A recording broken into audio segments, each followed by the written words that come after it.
অর্ধাঙ্গিনী। আপনার জীবনে অর্ধাঙ্গিনীর ভূমিকা কি হতে পারে? আপনি বলবেন সেরকমই যেমন আমার জীবনে রুক্মিণীর ভূমিকা। এটা সত্যি, কিন্তু এটাও সত্যি কথা যে আমার আর রুক্মিণীর এই সম্পর্ক তাকে আরো গভীর করার জন্য অত্যন্ত প্রয়োজনীয় হলো আমরা প্রথমে বন্ধু হই। একজন ভালো স্বামী বা স্ত্রী হবার প্রথম পদক্ষেপ বন্ধুত্ব, অর্থাৎ সখা প্রেম। যতক্ষণ না এক স্বামী স্ত্রী নিজেদের সম্পর্কে বন্ধুত্বের মাহাত্ম্য বুঝতে পারবেন না, ততক্ষণ এই সম্পর্ক যেন অপূর্ণ থেকে যাবে। আর তারপর এই সম্পর্কে জন্ম নেয় সেই অনুভূতি, যেমন অধিকার, যেমন অভিমান। এই দুই ভাবনা যা এই সম্পর্ক ভাঙার প্রথম পদক্ষেপ হয়ে থাকে। সেই জন্য নিজের দাম্পত্য জীবনে অধিকার ফলানোর আগে নিজেকে জিজ্ঞাসা করুন, আপনি কি আপনার জীবনসঙ্গীর সব থেকে ভালো সখা হতে পেরেছেন? সম্পর্ক আরো উন্নত হবে।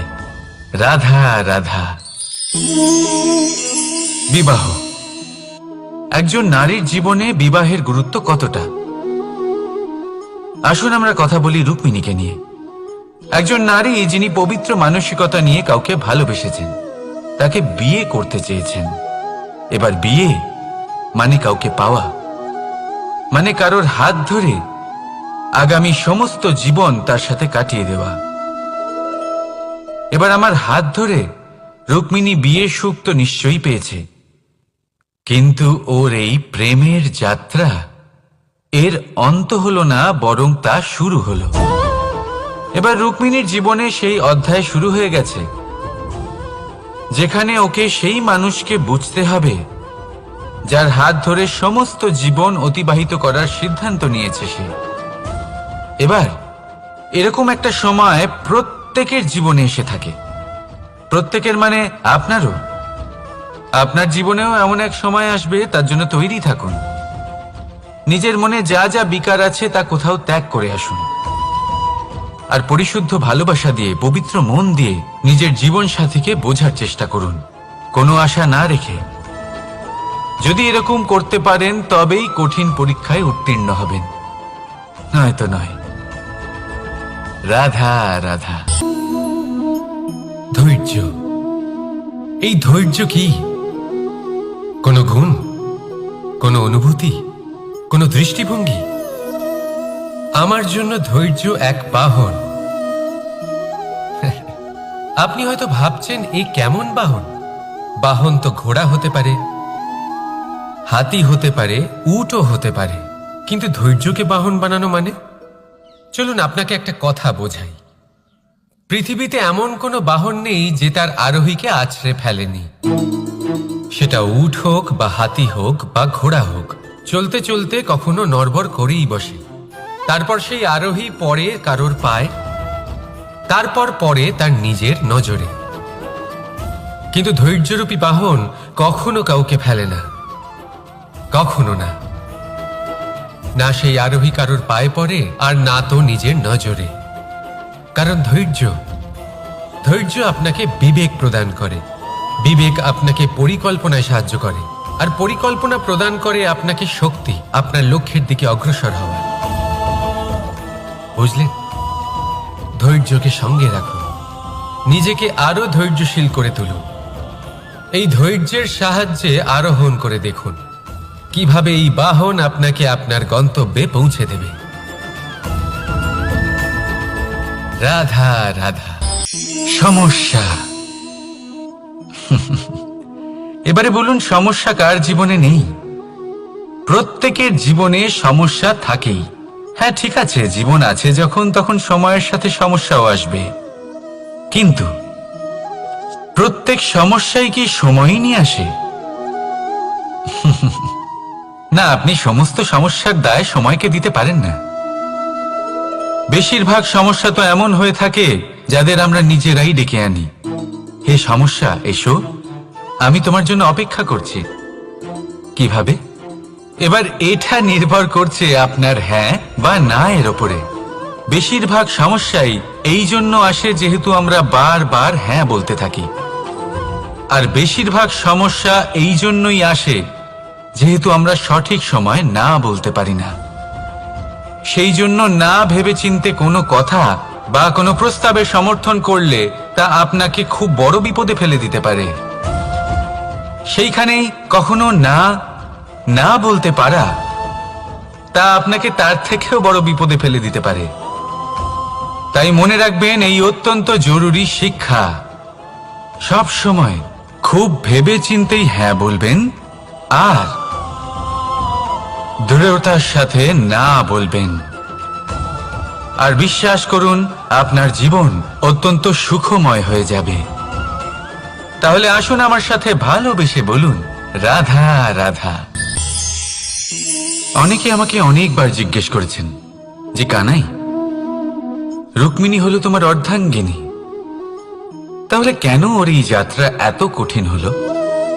কেন তোমার এই অগাধ অখণ্ড ভালোবাসা পাওয়ার জন্য ওকে এত কঠিন পরীক্ষার সম্মুখীন হতে হলো?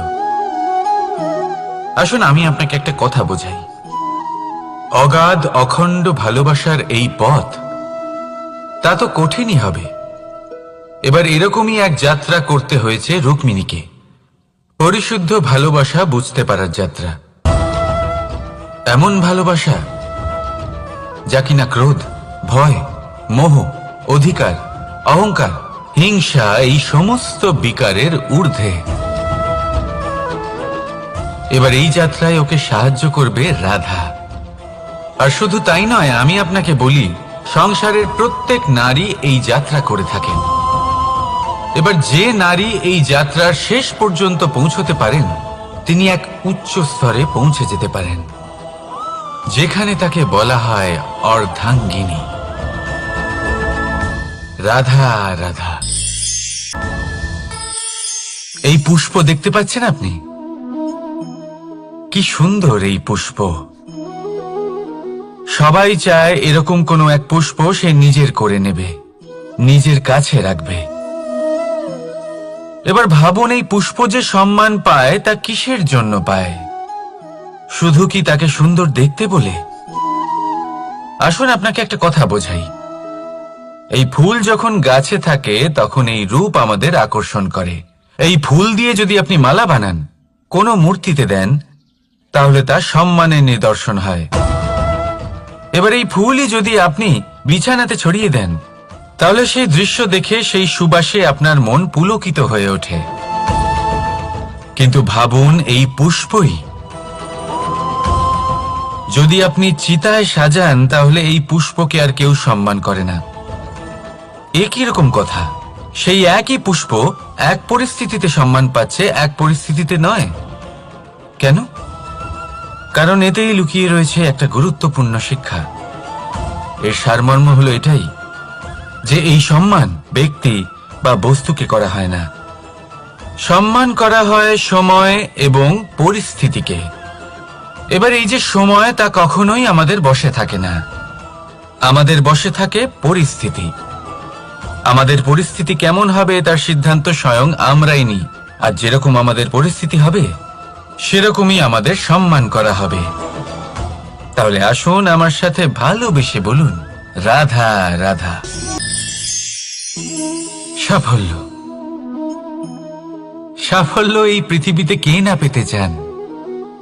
প্রত্যেক মানুষ চান যেন সাফল্য নিজে এসে তার কাছে ধরা দেয়। এবার সাফল্য তাদের কাছে এসে ধরা দেয় যারা নিজের পা ধরাতলে রেখে চলেন, যারা স্বপ্নের জগতে বিচরণ না করে বাস্তবের মাটিতে পা রেখে চলেন এবং তাও দৃঢ়তার সাথে। সাফল্য তারা পান না যারা বাড়িতে বসে বসে শুধু স্বপ্ন দেখেন। সাফল্য নিজে থেকে তাদের কাছেই আসে যারা নিরন্তর চেষ্টা করেন, যারা পরিশ্রম করেন আর নিজের এই জীবনকে অন্যের কাছে সফল করে দেখান। তাহলে সিদ্ধান্ত হলো আপনার। সফল সবাই হতে চান, স্বপ্ন সবাই সার্থক করতে চান। স্বপ্ন তখনই সার্থক হয় যখন পরিশ্রম করবেন, আর সাফল্য তখনই আপনার সাথে থাকবে যতক্ষণ আপনি বিনম্র থাকবেন। তাহলে আসুন আমার সাথে ভালোবেসে বলুন, রাধা রাধা। আপনি কখনো কোনো ঝর্ণার ধারে বসে থাকুন, আর সেই ধ্বনি শুনতে থাকুন। আহা হা হা, সেই ধ্বনি মনকে শান্ত করে দেয়, আমাদের মধ্যে এক আনন্দের সঞ্চার করে। একেই আমি বলি নৈসর্গিক সঙ্গীত। কখনো ভেবে দেখেছেন এই সঙ্গীত উৎপন্ন করার জন্য জলকে কত পরিশ্রম করতে হয়, কি না করতে হয়? ভেবে দেখুন সেই জল কোথা কোথা থেকে পড়েছে, কত কত পাথরের সাথে ধাক্কা খেয়েছে, কত তীক্ষ্ণ পাথরের সাথে সম্মুখীন হয়েছে, তাকে কিভাবে পার করেছে, নিজের শরীরের সাথে লেগে থাকা সেই পাথরের সাথে কিভাবে সংঘর্ষ করেছে, কিভাবে সামনে এগিয়েছে। ভাবুন, এই সব কিছু হওয়ার পরেই সেই সঙ্গীত উৎপন্ন হয়েছে। এই ঝর্ণার এই মধুর সঙ্গীত কখনো আপনার কান পর্যন্ত পৌঁছতই না যদি সেই জলের বিরোধিতা করার জন্য সেই পাথর না থাকত। এর সারমর্ম কি হতে পারে? সারমর্ম হলো একটাই, এই সব বাধার সম্মুখীন হন, এদের থেকে দূরে পালাবেন না, কারণ এই বাধা হলো নৈসর্গিক। সবার জীবনে এই বাধা রয়েছে, তার সম্মুখীন হন, জীবনের সামনে এগোন। আর আপনিও নিজের ভেতর থেকে সৃষ্টি করুন এই নৈসর্গিক সঙ্গীত, আর এই সংসারে ছড়িয়ে দিন শান্তি আর প্রসন্নতা। রাধা রাধা। সংসারে নিয়তি অনেক কিছু নির্ধারণ করে, যেমন প্রত্যেকটি জিনিসের সীমারেখা। শরীরের মধ্যে থাকা জল, তার মাত্রাও এই নিয়তি নির্ধারিত করে রেখেছে। কি করে? দেখুন, যদি সঠিক সময়ে আপনি পরিশ্রম করে নিজের ঘাম না ঝরান, তাহলে কিছু সময় পরে আপনার চোখের জল অবশ্যই ঝরবে। কারণ সবকিছু যদি ভাগ্যের জোরে পেয়ে যাওয়া যায়, তাকে কর্মের দ্বারা সামলে রাখতে হয়। যদি পরিশ্রম করতে থাকেন, তাহলে যা পেয়েছেন তা সামলে রাখতে পারবেন, আর যা যা আপনি পেতে চান তা অবশ্যই পাবেন। কিন্তু যদি পরিশ্রমের থেকে দূরে থাকেন, তাহলে যা পেয়েছেন তা তো হারিয়ে ফেলবেনই, আর যা পেতে চান তার তো কোনো প্রশ্নই ওঠে না, আর বয়ে যাবে শুধুমাত্র অশ্রু। এবার সিদ্ধান্ত আপনার, কি ঝরাতে চাইবেন আপনি? ঘাম নাকি অশ্রু? রাধা রাধা। এই জীবনে মানুষ শুধু তিনটি জিনিসের পেছনে ছোটে: ছায়া অর্থাৎ সঙ্গী সম্মান, কায়া অর্থাৎ সুন্দর বলিষ্ঠ শরীর, আর তৃতীয় হল মায়া অর্থাৎ ঐশ্বর্য। এবার অবাক করার মতো বিষয় হলো, সময় এলে পরে এই তিনটি বস্তুই সবার আগে আপনাকে ত্যাগ করে। অন্ধকারে ছায়া আপনাকে ত্যাগ করে, বার্ধক্যে কায়া আপনাকে ত্যাগ করে, আর অন্তিম সময়ে মায়াও আপনাকে ত্যাগ করে। এগুলো কিছুই কাজে আসে না যার পেছনে আপনি সারা জীবন দৌড়েই যাচ্ছিলেন। যদি কিছু কাজে লাগে, তা হলো আপনার প্রেমপূর্ণ ব্যবহার যা আপনি সংসারকে দিয়েছেন। এ হলো সেই প্রেম যা অন্ধকারে প্রদীপ হয়ে আপনাকে আলো দেবে। এ হলো সেই প্রেম যা বার্ধক্যে হাত রূপে আপনাকে শক্তি দেবে, সহায়তা করবে। আর যখন আপনার কাছে অর্থ থাকবে না, তখন এই প্রেমই আপনাকে সামর্থ্য যোগাবে। জীবনে যদি কিছু উপার্জন করতে চান, তাহলে শুধু প্রেম উপার্জন করুন। যদি আপনিও আমার মতো দূরের কথা ভাবতে চান, তাহলে শুধুমাত্র প্রেম উপার্জন করুন। আর এখন এই প্রেম ভাব নিয়েই বলুন, রাধা রাধা। কখনো প্রদীপ জ্বালাতে গিয়ে আপনার হাত পুড়ে গেছে? একবার মনে করে দেখুন সেই অনুভূতি। এক্ষুনি মনের মধ্যে যন্ত্রণার এক অনুভূতি বয়ে যাবে। কখনো হাঁটতে হাঁটতে পায়ে কাঁটা ফুটে গেছে? মনে করুন, এক্ষুনি মনের মধ্যে যন্ত্রণার এক অনুভূতি বয়ে যাবে। এরকম কেন হয়ে থাকে? কষ্ট তো শুধু তখন হয়েছিল, কিন্তু যদি আজ মনে করেন, তাহলে সেই যন্ত্রণা আপনার মনে মাথায় থেকেই যায়। এরকম কেন হয়ে থাকে যে জীবনে যখনই আমরা যন্ত্রণার অনুভব করি, তারপর আমরা সেই যন্ত্রণা নিজের সাথে বহন করে নিয়ে চলি। কারণ হলো একটাই, চিন্তা। কোনো যন্ত্রণাই এতটা কষ্ট আমাদের দেয় না যতটা কষ্ট এই চিন্তা দেয়। তাহলে এই চিন্তা ত্যাগ করুন আর ভাবুন যে কিভাবে নিজেকে সব সময় আনন্দে রাখা যায়। আর অতীতকাল এবং ভবিষ্যতের চিন্তা ছেড়ে দিন, এই বিষয়ে ভাবাই ছেড়ে দিন। শুধুমাত্র এটা ভেবে নিন যে আজ আমায় নিজেকে আনন্দে রাখতে হবে, যে করেই হোক। এটা করা শুরু করে দিন। তারপর আপনি দেখবেন আপনার কাল, পরশু, পরের সপ্তাহ, সমস্ত মাস, সমস্ত বছর, পরের বছর, সম্পূর্ণ জীবন আপনি শুধুমাত্র প্রসন্নতাই পাবেন। এবার আসুন এই প্রসন্নতার সাথেই বলুন, রাধা রাধা। আকাঙ্ক্ষা কখন লোভে পরিণত হয়ে যায় তা কেউ বলতে পারে না। এবার তার পরিণাম কি হতে পারে তাও আমরা কেউ জানি না। আজ আমি আপনাকে বলছি, কোনো ব্যক্তি সব থেকে বেশি ক্ষতির সম্মুখীন তখনই হয় যখন সে এটা মনে করে যে সে সব থেকে বেশি সুরক্ষিত স্থানে রয়েছে। সে ভাবে যে সে সেখানে সুরক্ষিত রয়েছে। সে তখন অসাবধান হয়ে পড়ে, আর তখনই তাকে জীবনের সব থেকে বড় ক্ষতির সম্মুখীন হতে হয়। নিঃস্ব হয়ে যাওয়ার পরিস্থিতি কোনো মানুষের জীবনে তখনই আসে যখন তার কাছে প্রচুর সম্পত্তি থাকে এবং সে তার থেকেও অনেক বেশি সম্পত্তি অর্জন করতে চায়। সেই অনেক বেশি সম্পত্তি অর্জন করার চেষ্টায় সে এমন কিছু করে বসে যার ফলে তাকে সমস্ত সম্পত্তি হারাতে হতে পারে। একজন রচনাকার নিজেই নিজের প্রতিভা একদম শেষ করে দিতে পারে যখন সে অনেকগুলো কাজ নিজের কাঁধে নিয়ে নেয়। একটা গুরুত্বপূর্ণ কথা সবসময় মনে রাখবেন, আজ আপনি যেখানেই থাকুন না কেন, যেমনই যে কোনো স্থানেই থাকুন না কেন, এর পেছনে আপনার আকাঙ্ক্ষার একটা বিশাল ভূমিকা রয়েছে। কিন্তু মনে রাখবেন, আপনাকে শিখতে হবে যে কখন আর কিভাবে নিজের উচ্চাকাঙ্ক্ষাগুলিকে লাগাম পরাতে হবে, কারণ এটা অত্যন্ত আবশ্যক। তাই আসুন আর আমার সাথে ভালোবেসে বলুন, রাধা রাধা। রাত্রে আমরা সুখ নিদ্রা লাভ করি, আমরা স্বপ্ন দেখি, ভবিষ্যতের পরিকল্পনা করি, খুব ভালো লাগে।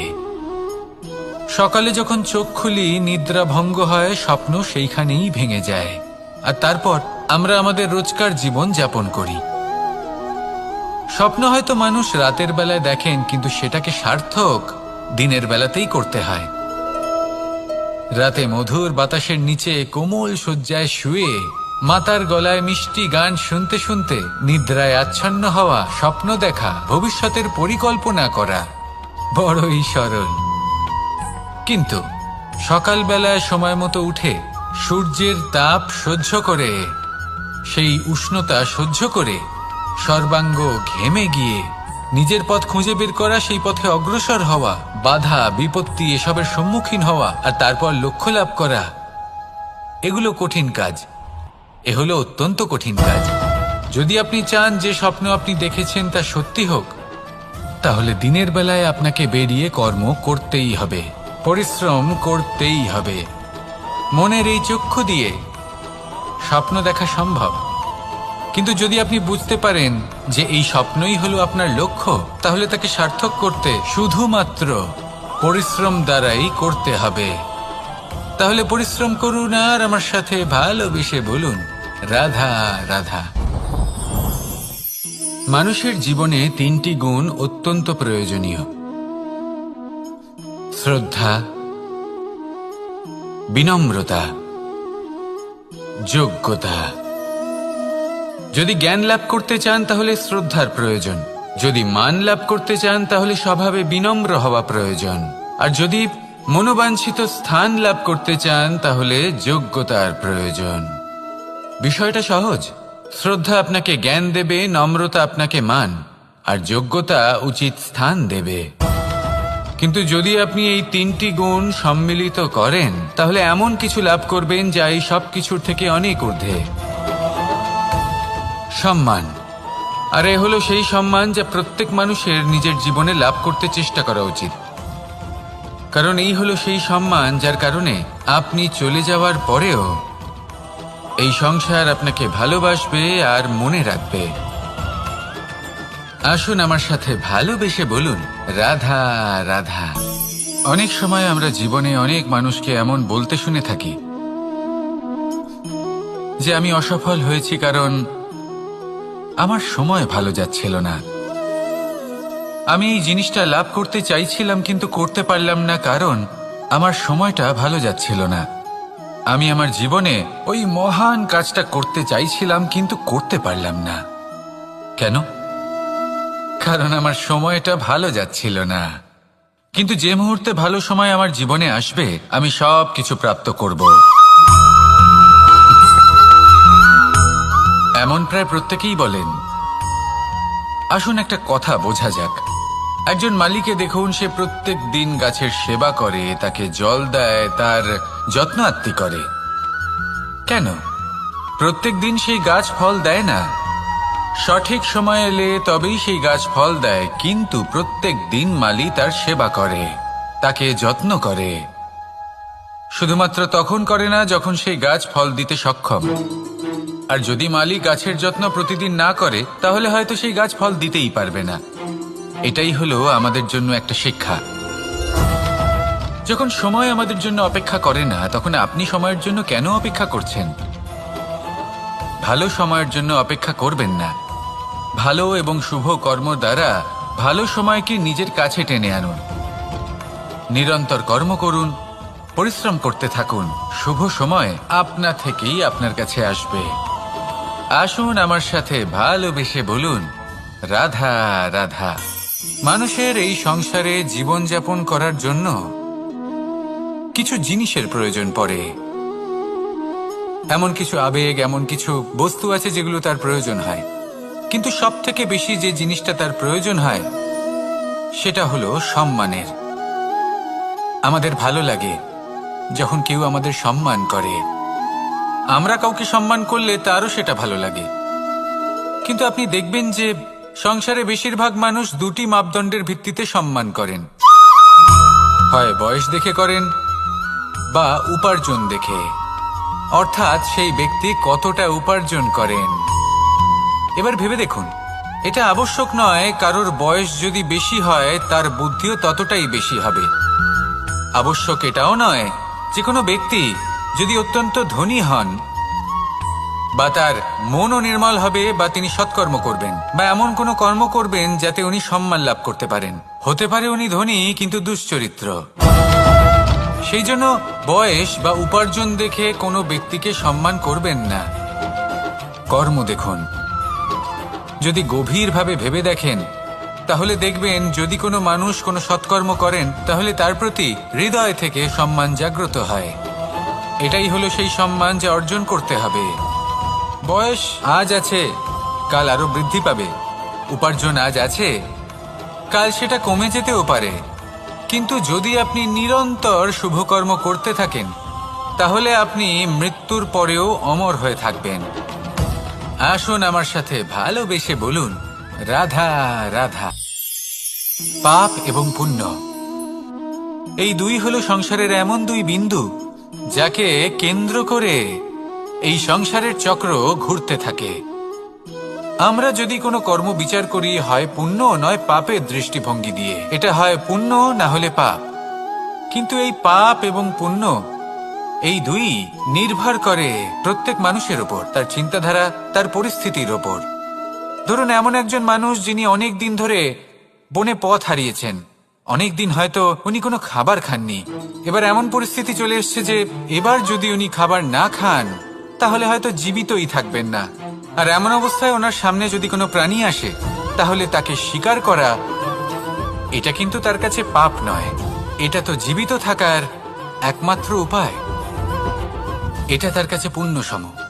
আর যদি আমি এমন একজন ব্যক্তির কথা বলি যিনি সরল, যিনি একটি সুখী, শান্ত, সুরক্ষিত জীবনযাপন করছেন, তার কাছে কিন্তু এটা পাপ। এইরকমই এই সংসারে ভিন্ন ভিন্ন পরিভাষা আছে পাপ এবং পুণ্যের। তার মধ্যে যদি আমি আপনাকে একটি সরল পরিভাষা দিই, সেটা হলো, জীবনে যখনই কোনো কর্ম করবেন সেটা নিয়ে একটু ভেবে দেখুন যে এই যে কাজটা আমি করছি তার ফলে এই যে অন্য মানুষেরা আছেন এই সংসারে, তারা কি দুঃখ পাবেন? যদি তারা দুঃখ পান তাহলে সেটা পাপ। যদি আপনি এমন কোনো কর্ম করেন যার ফলে অন্যরা প্রসন্নতা লাভ করেন, তাদের মুখে হাসি ফুটে ওঠে, যদি তারা প্রেরিত হন, জীবনে সামনে এগোতে পারেন, তাদের বিকাশ হয়, তাহলে এটা হলো পুণ্য। তাই জীবনে সবসময় পুণ্য করতে থাকুন আর আমার সাথে ভালোবেসে বলুন, রাধা রাধা। বনস্পতি ফলনের জন্য আমাদের কিসের প্রয়োজন পড়ে? একটু ধরিত্রীর, একটু পরিশ্রমের, আর একটা বীজের। এবার যদি মানুষের কথা বলি, তাহলে এখানে ধরিত্রী হলো মানুষের এই জীবন, যেখানে মানুষ নিজের ইচ্ছের ফল ফুল ফলন করতে চায়। পরিশ্রম হলো আমাদের কর্ম, আর বীজ হলো আমাদের নির্বাচন। আমাদের বেছে নিতে হবে যে আমরা কি বপন করব, আম নাকি ফণি মনসা। এর মধ্যে আমরা কি পেতে চাই? রসালো ফলের ফলন চাই নাকি কাঁটার ফলন চাই, তা আমাদের উপর নির্ভরশীল। কিন্তু একটা কথা ঠিক, লক্ষ্য যেমনই হোক না কেন, জীবন যেমনই হোক না কেন, যদি আপনি লক্ষ্যের দিকে এগোতে থাকেন তাহলে কর্মের সাথে খামখেয়ালি আচরণ করতে পারবেন না। যদি আপনি এমন করেন তাহলে এটা আপনাকে একটা অনুচিত লক্ষ্যে পৌঁছে দেবে, সেটা কিন্তু নিশ্চিত। সবসময় এটা মনে রাখবেন, কর্মের সাথে খামখেয়ালি হবেন, অর্থাৎ কর্মফলও আপনার সাথে খামখেয়ালি হবে। তাহলে নিষ্ঠার সাথে কর্ম করতে থাকুন আর নিজের লক্ষ্যকে প্রাপ্ত করুন। আর আমার সাথে ভালোবেসে বলুন, রাধা রাধা। অগ্নি চতুর্থ তত্ত্ব, সব থেকে বেশি গুরুত্বপূর্ণ কিন্তু তার থেকেও বেশি ভয়াবহ। কখনো অগ্নিকে নিয়ন্ত্রিত রূপে উনুনে জ্বলতে দেখেছেন? এই অগ্নি আমাদের খাবার বানাতে সাহায্য করে, যা আমাদের শক্তি প্রদান করে। কিন্তু এই অগ্নি যখন বিচলিত হয়ে, অনিয়ন্ত্রিত হয়ে কোনো বনের আগুন হয়ে ওঠে, তখন মহা বিনাশ ঘটে যায়। আপনারই অন্তরের ঊর্জা হলো এই অগ্নি। এটা আপনার শক্তিও, আপনার ক্রোধ। একে ব্যবহার কিভাবে করবেন তা আপনারই হাতে। যদি কোনো ব্যক্তি নিজের অন্তরের এই ঊর্জাকে ব্যবহার করেন শক্তির রূপে, তাহলে সে বিকাশ ঘটাতে পারে, নির্মাণ ঘটাতে পারে। কিন্তু যদি কোনো ব্যক্তি তার অন্তরের ঊর্জাকে বিধ্বংসী অস্ত্র বানিয়ে ফেলেন, তাহলে নিশ্চিত রূপে মহা বিনাশ ঘটতে পারে, যাতে বিনাশ তারও অবশ্যই হবে। অনেক বছর পূর্বে এমনই এক আগুনের দ্বারা এই সুন্দর পৃথিবীর নির্মাণ হয়েছিল, আর অনেক বছর পূর্বে এমন এক আগুনেই সমস্ত জীব এবং সংসার বিলুপ্ত হয়ে গেছিল। এবার আপনি আপনার অন্তরের ঊর্জা দ্বারা বিনাশ ঘটাতে চান নাকি নির্মাণ ঘটাতে চান, সেই সিদ্ধান্ত আপনারই। আসুন আমার সাথে ভালোবেসে বলুন, রাধা রাধা। কখনো কখনো এমন হয়, আমরা আমাদের বাড়ির উঠোনে বীজ বপন করি, আর তা বিকশিত হয় একটা সুন্দর বৃক্ষে। তার শাখাগুলি প্রতিবেশীর বাড়ি পর্যন্ত পৌঁছয়। ফলের বর্ষণ প্রতিবেশীর বাড়িতেও হয়ে থাকে, আর আমরা ভাবি গাছ আমরা উৎপন্ন করব আর ফল খাবেন আপনারা। এই কেমন কথা হলো? আপনাকে এই কথা বুঝতে হবে যে এসব হলো ভৌতিক বস্তু, সাংসারিক বস্তু। কখনো নিজের বাড়ির বাগানে ভালোবাসার গাছ বপন করে দেখুন, তার শাখাও প্রতিবেশীর বাড়ি পর্যন্ত পৌঁছবে, ফলের বর্ষণ সেখানেও হবে। কিন্তু সেই ফল চাইতে আপনাকে যেতে হবে না, সেই ফল দ্বিগুণ মাত্রায় আবার আপনার কাছেই ফিরে আসবে। তাই নিজের বাড়িতে আর নিজের মনে ভালোবাসার গাছ উৎপন্ন করুন। এই জীবন প্রসন্ন হয়ে বলবে, রাধা রাধা। কখনো ভেবে দেখেছেন আমরা জিহ্বার সাথে সাথে কান কেন পেয়েছি? এবার আপনি বলবেন, এ তো সহজ কথা, যাতে আমরা কথা বলার সাথে সাথে শুনতেও শিখি। এবারের আরো একটা গুরুত্ব আছে। আগে আমাকে বলুন, নিজের প্রশংসা শুনতে কার না ভালো লাগে? সবারই ভালো লাগে। এটাই হলো মূল কথা। যদি এই কান দিয়ে আপনি নিজের প্রশংসা শুনতে চান, তাহলে সর্বপ্রথম এই জিহ্বা দিয়ে অন্যের প্রশংসা করতে শিখুন। এবার প্রশংসার বিষয়ে একটা অত্যন্ত গুরুত্বপূর্ণ কথা আপনাদের বলি। কখনো যদি কারোর প্রশংসা আপনি করেন, তাহলে সবার আগে সেই ব্যক্তির উৎসাহ বেড়ে যায়। আর তারপর নিজে যদি ভেবে দেখেন, তাহলে নিজের মনেও সন্তুষ্টি আর প্রশান্তি চলে আসে। আর একবার যদি এই মন প্রশান্তিতে ভরে যায়, তারপরে কেউ প্রশংসা করুক বা না করুক, কিচ্ছু যায় আসে না। সেই জন্য সবসময় অন্যের সম্মান করবেন, স্নেহ করবেন, প্রশংসা করবেন, সুখ ভাগ করে নেবেন।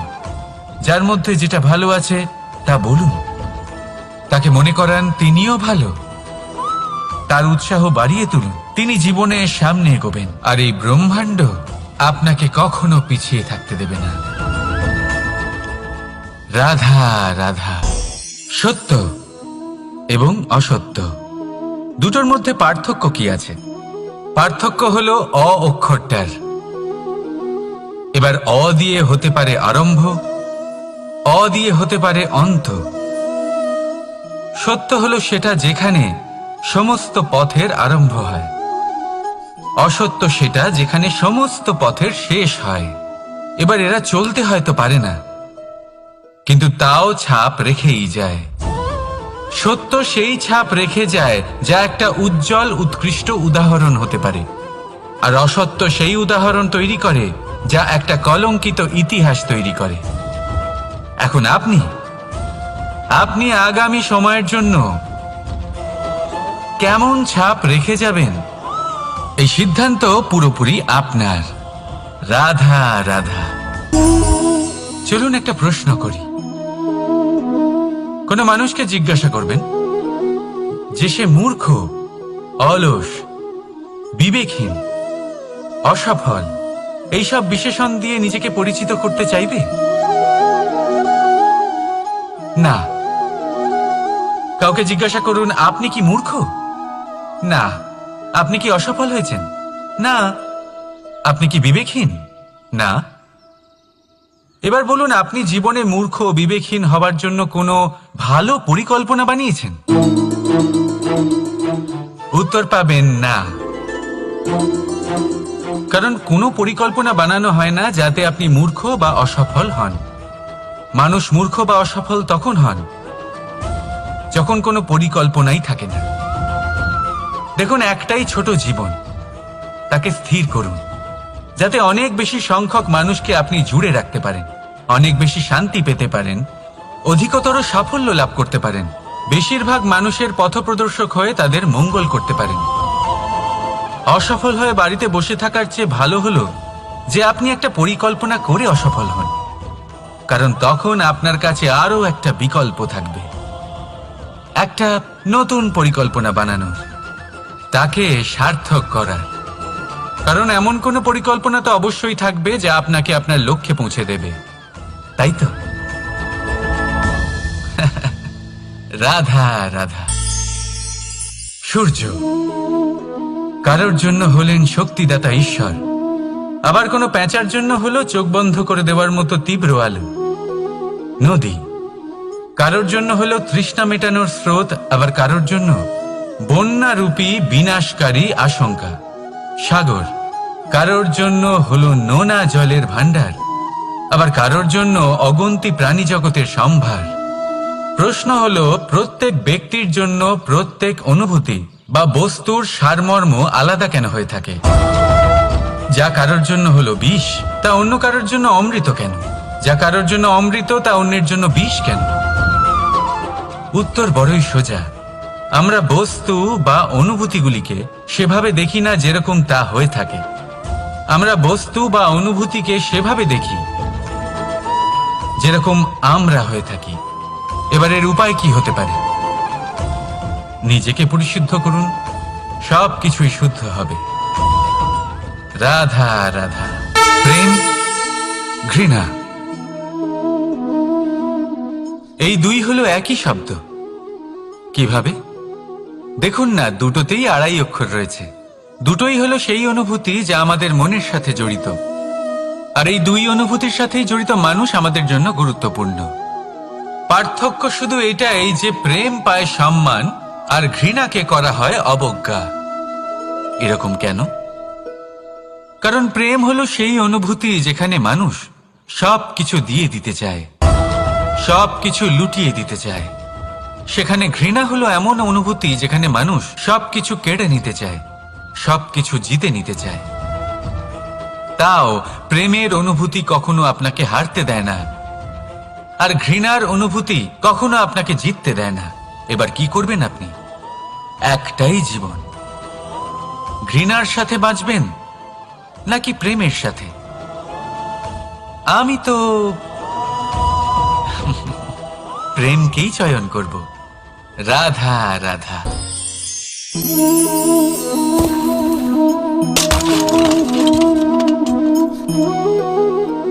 এ কি হলো? আমি আঘাত পেতেই এটা হাত থেকে পড়ে গেল কেন? ভেঙে গেল কেন? এবার আপনি বলবেন এরকমই তো হয়ে থাকে এই জীবনে, এই সংসারে। আঘাত লাগার পরে আমাদের হাতে যা থাকে তা পড়ে যায়, যা তৈরি হয় তা ভেঙেও যায়। কিন্তু এটা কি সত্যি?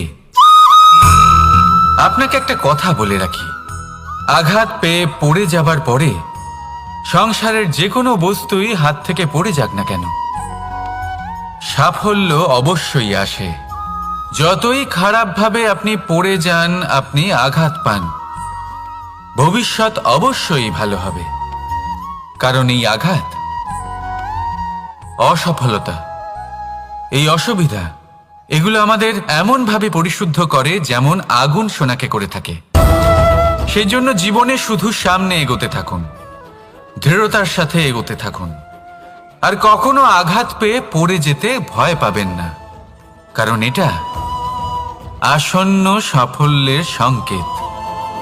আর সাফল্য তখনই আসবে যখন আপনি পড়ে যাবেন, যখন আপনি আবার উঠে দাঁড়াবেন এবং আপনি আবার জীবনে সামনে এগোতে থাকবেন।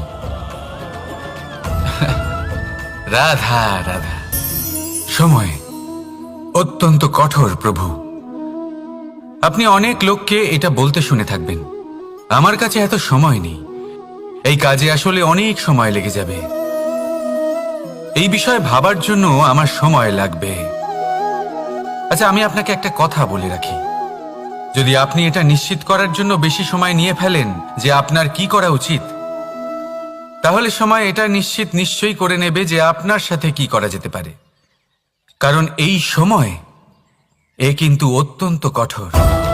যতক্ষণ আপনার সাথে রয়েছে এর সমাদর করতে শিখুন, এর সম্মান করতে শিখুন, এর সদ্ব্যবহার করতে শিখুন।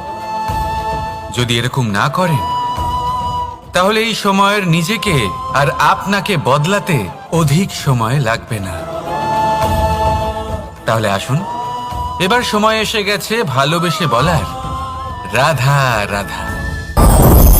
এই পাথর দেখছেন আপনি, নদীর তলদেশে পাওয়া যায়। প্রয়াস করতে থাকে যাতে নদীর জল প্রবাহকে আটকাতে পারে।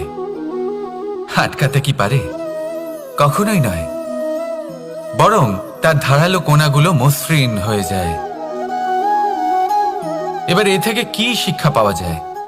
এর থেকে এটাই শিক্ষা পাওয়া যায় যে ব্যক্তি দৃঢ়তার সাথে জীবনে শুধু আগে এগোতে থাকেন না থেমে, তিনি না শুধু নিজের লক্ষ্য প্রাপ্তি করতে পারেন, বরং নিজের পথের সমস্ত বাধার অস্তিত্বই পাল্টে দিতে পারেন। তাহলে আপনি কি হতে চাইবেন? সেই ব্যক্তি যিনি নিজের বাধাকে দূরে ঠেলে আগে এগোতে পারেন, নাকি সেই ব্যক্তি যিনি অন্য কারোর পথে বাধা হয়ে থেকে তার নিজের অস্তিত্বই হারিয়ে ফেলেন? সিদ্ধান্ত হলো আপনার। রাধা রাধা।